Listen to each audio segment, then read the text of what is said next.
On August 18, 1920, the 19th Amendment to the United States Constitution was finally ratified, empowering all American women and officially stating for the first time that they, like men, deserve all the rights and responsibilities of citizenship. The fight for the right to vote began nearly 100 years before and involved decades of activists and supporters utilizing the power of their voice to guarantee that future generations of women would be heard. Continuing in the same spirit, American female artists of all mediums have spoken up and out on significant cultural issues, personal triumphs, tragedies, and the experience of the human condition.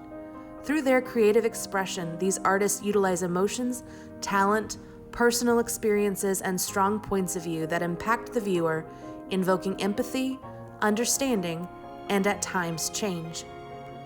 On August 18th, 2020, the Mulberry Cultural Center, in partnership with Art Crawl Inc., created a virtual gallery of 19 pieces created by female artists in response to the concept of her voice, be it politically, culturally, or personally.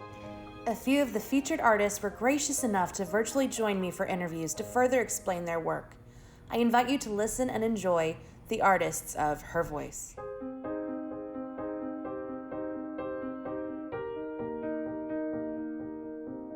I became an artist. There are several women in my family that are artists, one of which is the subject of my painting. My great-grandmother was the first one, and she was more of a textile artist. She was a quilt maker.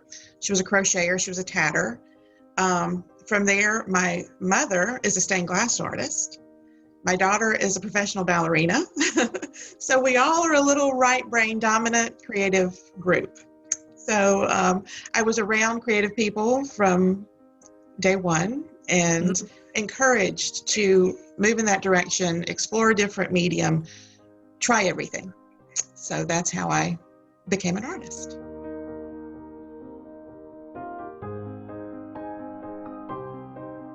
I think the first thing that I thought was how the 19th Amendment affects us today, and what those women did in a time where they didn't have the advantages that we have now. They didn't have the internet where they could see what was happening on the other side of the world.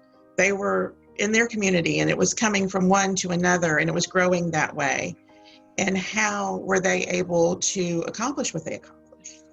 And what women in my world could I look to that were a part of that for me?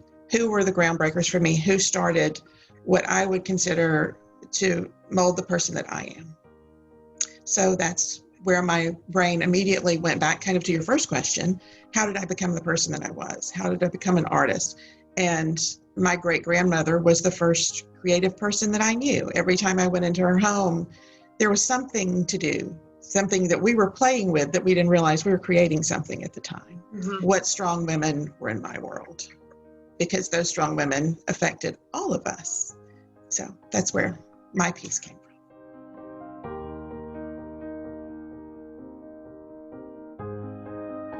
Composition comes from a photograph that was taken on Easter Sunday in 1970.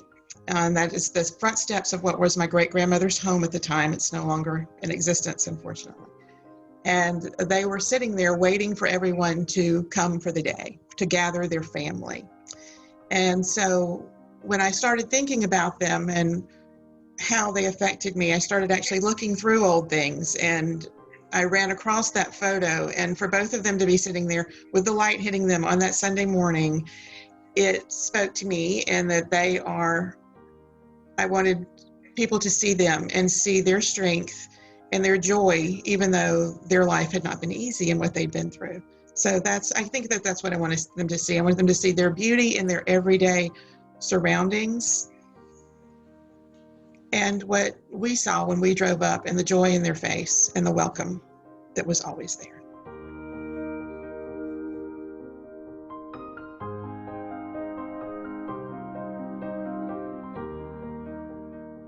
I think that's grown as I've aged.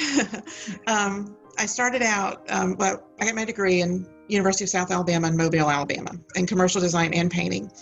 And I started out, we were a young family. I was working, making a living, helping my husband, and I was an art director for an ad agency.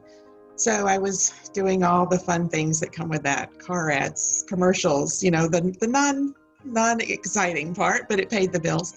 And I think as I've gotten older and I've been able to really have the time and the ability to explore the direction that I want to go, that I'm enjoying combining the watercolor technique, which is what I started in, and the oil technique, and sharing the things that bring me joy every day. So that's, if I see something that I'm like, wow, that's beautiful, or wow, I would love to remember this, then I enjoy taking it and changing it into my style and showing that to people. So that's my goal.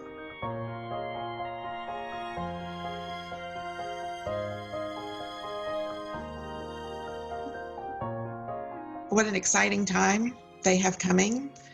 They are connected with the entire world. They can see what someone is doing on the other side of the world and what they're doing right now, which is amazing. I was in school in the 80s when we were sitting in a room and slides were flashing on the wall that we were trying to see what everything was going on all around the world. And now you can talk to someone just like I'm talking to you and find out what inspires them, what's really in their mind, what's really in their head. And so I think that the possibilities are endless, and how exciting to be born and to be moving forward in this world at this time. So can't wait to see what they do.